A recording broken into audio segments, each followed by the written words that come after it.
of DRC. What's wrong with your country? Well, we don't even start by saying the King of Belgium created a slave colony for 30 years. The government of Belgium ran the slave colony for another 40 years. The CIA assassinated your first popular leader, Mr. Lumumba, and then installed another dictatorship for the next 30 years.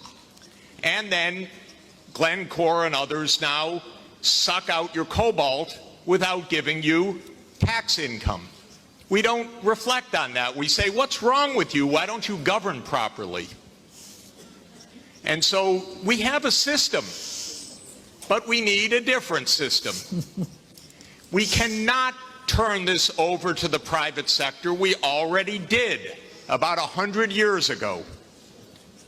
Not only to the private sector with the U.S. military behind it, with the defense of these property rights in the Minister of Honduras's country, where United Fruit ran the country for a long time.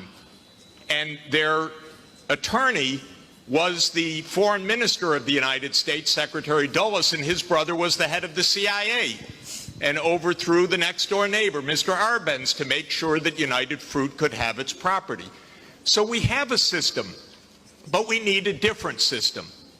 And the different system has to be based on principles of human dignity in the Universal Declaration, principles of sovereignty, principles of economic rights, because these are not nice things to do. In 1948, all the government said that food is a right, social protection is a right, not a nice thing, not a pleasant thing, a right. That was 73 years ago. The SDGs are nothing more than our generation's attempt to honor the Universal Declaration of Human Rights. I come from a country that not only doesn't care about the world's poor, it doesn't even care about its own poor. 1 in 7 Americans is hungry right now, and they don't care. I mean, the poor people care, but one political party, all it cares about is cutting taxes for the rich and filibustering any solution. So we're in a world that's really tough. The private sector is not going to solve this problem. I'm sorry to say to all of the private sector leaders, behave, pay your taxes, follow the rules. That's what you should do.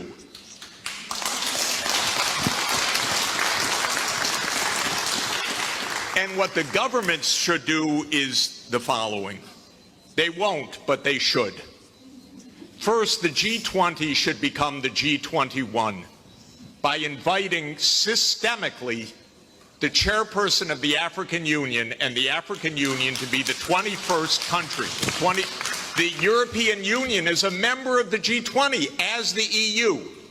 If you add the AU as the 21st for the G21, you add 1.4 billion people to representation at that crucial event.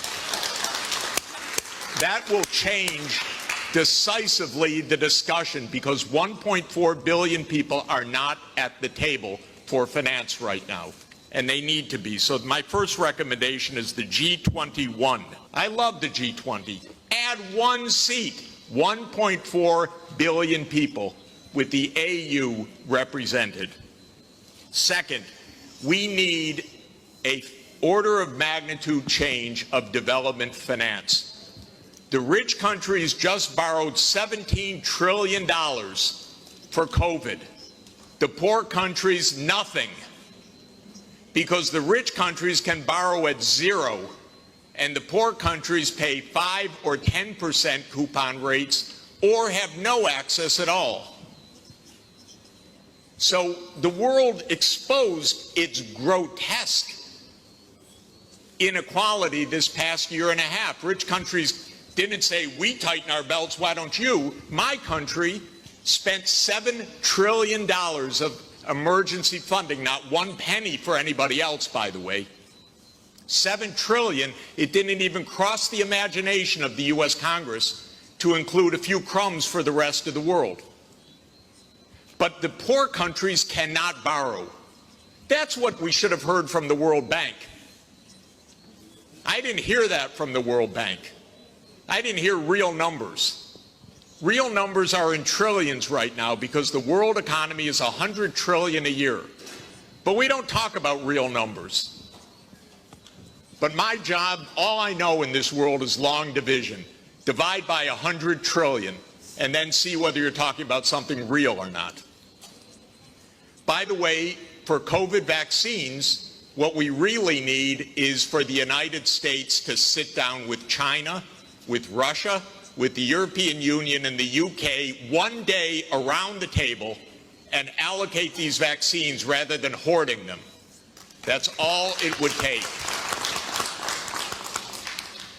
The final thing is we need the UN as the core and central institution of this world, period.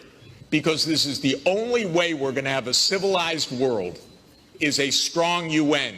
And it cannot be that the whole UN budget is less than my neighborhood's budget in New York. The UN core budget this year is $3 billion.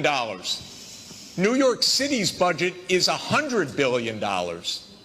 And then we say, why don't things work well? Because the rich are hoarding everything. Final point, rather than our 3 billionaires going in space, well, they could go into space and stay there and leave their money behind. That would be one idea. But another idea is we have 2,775 billionaires on the current list. Their combined net worth, 2,700, is $13.1 trillion. Now, I have it on good authority, you don't need more than $1 billion to be comfortable. But they have an excess of $11 trillion over just the $1 billion. So we should be taxing that and having a civilized world. Thank you. Jeffrey Sachs. This was Jeffrey Sachs setting the tone.